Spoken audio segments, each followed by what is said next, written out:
पवन नारा, मैं आपसे पूछना चाहता हूं, जो अति पिछड़ा वोटर है उनके बारे में क्या रुख आपको दिखाई दिया? क्या लोगों से आपने सुना? लोगों ने आपको क्या बताया? जी रजत जी, बिल्कुल अति पिछड़ा वर्ग, कुर्मी, कोयरी, कानू, बिंद, केवट, निषाद, ये सारी वो 12 सब कास्ट हैं जो ईबीसी में आती हैं।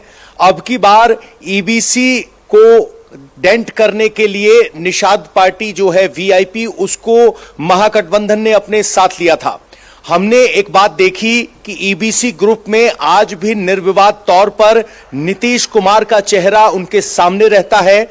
दरभंगा ग्रामीण, केवटी, जाले, अलीनगर और गोराबोराम, ये सारी वो सीटें हैं जहां पर हम घूम रहे थे। गोराबोराम का खास तौर पर यहां जिक्र करना चाहूंगा। यहां पर वीआईपी और आरजेडी आमने सामने हो गए थे और अंत में मुकेश साहनी ने अपने भाई को पीछे हटने के लिए कहा। उसका असर यह देखा गया कि जो मल्लाह समाज है वो एकदम वीआईपी के मुखर हो गया, आरजेडी और महागठबंधन के मुखर हो गया और कहा कि आपने यहां सरेंडर कर दिया। वो नाराजगी थी और वहां पे लोग स्पष्ट कहते नजर आए, कमल, नीतीश कुमार, कोई मुद्दा नहीं, इन्होंने सरेंडर कर दिया।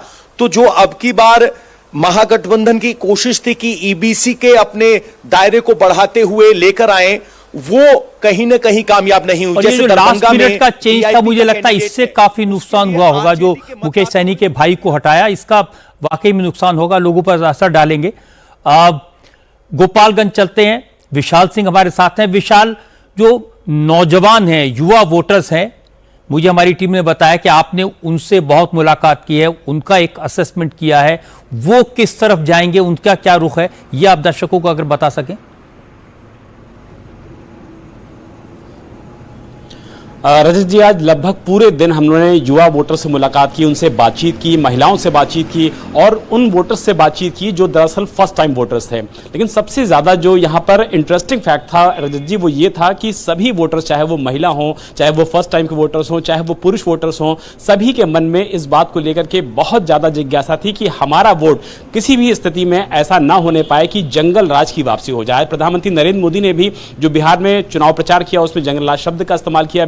बीजेपी लगातार जब हमलावर होती है आरजेडी पे तो जंगल राज शब्द का इस्तेमाल करती है, लेकिन लोगों को इस बात की जानकारी थी। ये बात जानकर के रजत जी मुझे हैरानी हुई कि 1997 में पटना हाईकोर्ट ने बाकायदा उस समय की जो तत्कालीन सरकार थी, राबड़ी देवी और लालू यादव की, उस सरकार को लेकर के इस टर्म का यूज किया था और जंगल राज की बात कही थी और यह कहा था कि ऐसा लगता है कि बिहार में सरकार नहीं चल रही है बल्कि भ्रष्ट अफसर और अपराधी मिलकर के सरकार चला रहे हैं। फिर चाहे सीवान में शहाबुद्दीन के उस समय की जो दर्दनाक हादसे हुए थे, दर्दनाक हत्याएं हुई थी और जिन पत्रकारों ने उस पूरे मामले को रिपोर्ट किया था उनकी भी हत्या हो गई थी। तो ये कुछ ऐसे मामले थे जिसको लेकर के लोग अभी भी सोच करके सिहर उठते हैं। वो कहते हैं कि हम रात में जब निकलते थे उस समय तो हमको इस बात की गारंटी नहीं होती थी कि हम अपने घर वापस लौट के आएंगे कि नहीं आएंगे। बच्चों की सुरक्षा को लेकर के लोग यहां से गोरखपुर शिफ्ट हो गए थे, क्योंकि गोरखपुर यहां से सटा हुआ इलाका है, देवरिया और गोरखपुर। तो इस तरीके के लोगों को अगर मन में जहन बातें याद आती हैं तो वो अपने आप को सोच करके सिहर उठते हैं कि किसी भी एंगल में, किसी भी कोशिश में हमको उस दौर को वापस नहीं लाना है। जो पुराने लोग हैं उन्होंने नौजवानों को ये सारी बातें ट्रांसफर की और इसका असर नौजवानों के दिलो दिमाग पर है। देवेंद्र पाराशर, आप बिहार के चप्पे चप्पे को जानते हैं, नेताओं के दिलो दिमाग को जानते हैं, आपसे एक ओवरऑल असेसमेंट मैं चाहता हूं। क्या असेसमेंट है एनडीए के नेताओं का बिहार के चुनाव को लेकर पहले फेज की वोटिंग के बाद? और पहले वोटिंग की रजत जी एक बात कर लें तो 1951 के बाद पहली बार ऐसा हुआ है कि ये रिकॉर्ड तोड़ मतदान हुआ है परसेंटेज के टर्म में। और 1998 का जो लोकसभा का इलेक्शन था उस समय 64.66% मतदान हुआ था। दूसरी तरफ विधानसभा के हिसाब से बात करें तो 2000 का जो विधानसभा का चुनाव था उसमें 62.57% वोटिंग हुई थी। इस बार 64.66% वोटिंग हुआ है और जाहिर तौर पे एनडीए के लिए ऐसे अगर बात करें तो वो लोग इसको बहुत अपने पक्ष में मान रहे हैं। अब आ गई नंबर्स के हिसाब से अगर बात करें तो आखिर 121 सीटों पे जो 18 जिलों पे चुनाव हुए हैं, वहाँ के 121 सीटों पे उसमें बीजेपी जेडीयू अपने आप को कहाँ देख रही है। तो रजत जी, इसमें आपको एक दिलचस्प जानकारी दूँ कि बीजेपी और जेडीयू के नेता ये मान रहे हैं कि महिलाएं फेयरवेल वोट के तौर पे नीतीश कुमार के पक्ष में, नीतीश कुमार को फिर से मुख्यमंत्री बनाने के लिए बहुत एक लैंडस्लाइड विक्ट्री के तौर पे वोटिंग कर रही है। नंबर्स के हिसाब से अगर बात कर लें तो बीजेपी का अपना आकलन है कि जिन 48 सीटों पे वो चुनाव लड़ी उसमें से 38 से 40 सीट वो जीत रही है। दूसरी तरफ जेडीयू की बात करें तो जेडीयू ने जिन 57 सीटों पे चुनाव लड़ा है उसमें बहुत कंजर्वेटिव फिगर अगर हो तो भी वो मान के चल रहे हैं कि 40 सीट्स उनके पक्ष में है। जो कमजोर कड़ी है उसमें एनडीए के नेताओं का ये मानना है कि एलजेपी जिन सीटों पे चुनाव लड़ रही है वो उनकी सबसे कमजोर कड़ी है, और उस कंडीशन में ब्रह्मपुर या इस तरह की 1-2 सीटों को अगर छोड़ दें तो इस फेज के जिन सीटों पे आज वोटिंग हुआ है उसको लेके बहुत ज़्यादा उत्साहजनक रिपोर्ट उनके पास नहीं है। लेकिन बीजेपी और जेडीयू का अपना जो कोटा है उसके हिसाब से एनडीए के नेता बहुत कंजर्वेटिव कंडीशन में भी इन इस 121 सीटों में से 68 का आंकड़ा मिनिमम मान रहे हैं, और अगर अच्छा रहा, थोड़ा ऑप्टिमिस्टिक रहे तो 80-82 के पास भी जा सकता है। और उस लिहाज से वैसे भी एलजेपी को जो सीटें मिली थी देवेंद्र, वो थोड़ी मुश्किल सीटें थी, तो जाहिर है आपका अंदाजा बिल्कुल सही है। जो बीजेपी और जेडीयू है इसका दावा ज्यादा सीटों पर हो सकता है। नीतीश चंद्र, आपसे असेसमेंट चाहिए महागठबंधन का। अब मैं रोज देखता हूं महागठबंधन के नेताओं से बात करते हैं, पर्सनली, फॉर्मली, इनफॉर्मली। क्या अंदाजा है उन लोगों का आज जो सीटों पर पोलिंग हुई है उनको लेकर? जी हाँ, महागठबंधन के कई नेताओं से मेरी बात हुई। अभी अलग अलग जिलों से वो कह रहे हैं कि फीडबैक हम ले रहे हैं, लेकिन कुछ नेताओं से मेरी बात हुई, उनका ये कहना है कि पिछली बार जो उनका प्रदर्शन रहा था उसके थोड़े कम के आसपास वो रहेंगे। तो यहाँ ध्यान देने वाली बात यह है कि पिछली बार जो कामयाबी मिली थी महागठबंधन को, खासतौर से आरजेडी को, वो उसमें से ज़्यादा सीटें पहले चरण में थी। पिछली बार 75 सीटें आरजेडी जीती थी, जिसमें से 42 सीटें पहले चरण में जीती हुई थी। ऐसी स्थिति में यदि सत्ता तक आरजेडी को पहुंचना था तो उनके लिए जरूरी था कि पहले चरण में वो लीड लेते। लेकिन पहले चरण में जिस तरह की खबरें आ रही हैं उसमें यह साफ तौर पर दिख रहा है कि एनडीए को यहाँ बढ़त मिलती दिख रही है।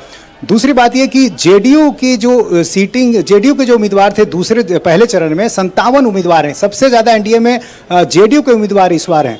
हम सब जानते हैं कि पिछली बार नीतीश कुमार का जो परफॉर्मेंस था जेडीयू का वो काफ़ी खराब रहा था, और उसकी वजह थे चिराग पासवान और उपेंद्र कुशवाहा।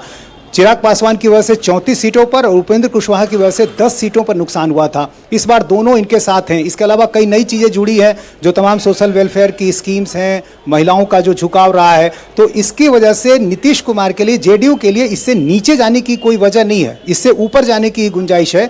और इस तरह की खबरें भी आ रही हैं कि जेडीयू का स्ट्राइक रेट इस बार काफ़ी अच्छा देखने को मिलेगा।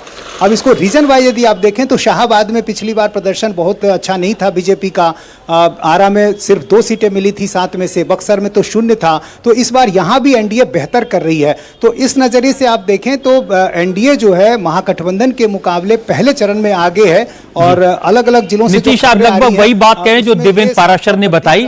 अगर आप दोनों की बात का असेसमेंट लें तो इस बात को की तस्दीक होती है कि जेडीयू और बीजेपी, एनडीए इन इलाकों में आज जहां पोलिंग हुई है काफी आ गया, और उनमें यह उत्साह दिखाई भी दे रहा है। और महिलाओं की जो प्राची ने बात बताई, युवाओं की जो बात बताई, मैं आप सब लोग के नाम तो नहीं लूंगा, समय कम है, लेकिन आप सबने जो असेसमेंट दिया है उससे एक अंदाजा जरूर लग रहा है कि आज जिन 120 सीटों पर पोलिंग हुई उन सीटों पर किस तरफ हवा है, क्या रुख है वोटर्स का। बहुत बहुत शुक्रिया आपका। ग्राउंड पर मौजूद हमारे रिपोर्टर्स ने पोलिंग के बाद जो कुछ बताया उससे कुछ बातें तो क्लियर हो जाती हैं। एक तो यह कि महिला वोटर्स ने भारी तादाद में वोट डाला। मोटे तौर पर महिलाओं का सपोर्ट मोदी और नीतीश के साथ नजर आया। यादव और मुसलमान वोटर आरजेडी के साथ हैं और वो इस बात को छुपाते भी नहीं। पिछड़े समाज के लोग 2 वक्त के राशन से, सरकारी योजनाओं से खुश नजर आए, वो मोदी के साथ हैं। पहले फेज की वोटिंग के बाद रिपोर्टर्स का इंप्रेशन है कि सवर्ण जातियां हिंदुत्व के कारण एनडीए को वोट कर रही हैं। चुनाव में नीतीश कुमार से कहीं कोई नाराजगी नजर नहीं आई। जहां तक प्रशांत किशोर का सवाल है, उनका नाम सब जानते हैं, उनका प्रोग्राम भी लोगों को मालूम है, पर कितने लोग उन्हें वोट देंगे इसके बारे में डेफिनेट तौर पर कोई कुछ नहीं कह सकता। अब सभी पार्टियों का फोकस सेकंड फेज की सीटों पर शिफ्ट हो चुका है। इसमें मुस्लिम डोमिनेशन वाला सीमांचल है, जहां से आरजेडी और कांग्रेस को जितनी उम्मीद है उससे कहीं ज्यादा उम्मीद असदुद्दीन ओवैसी को है।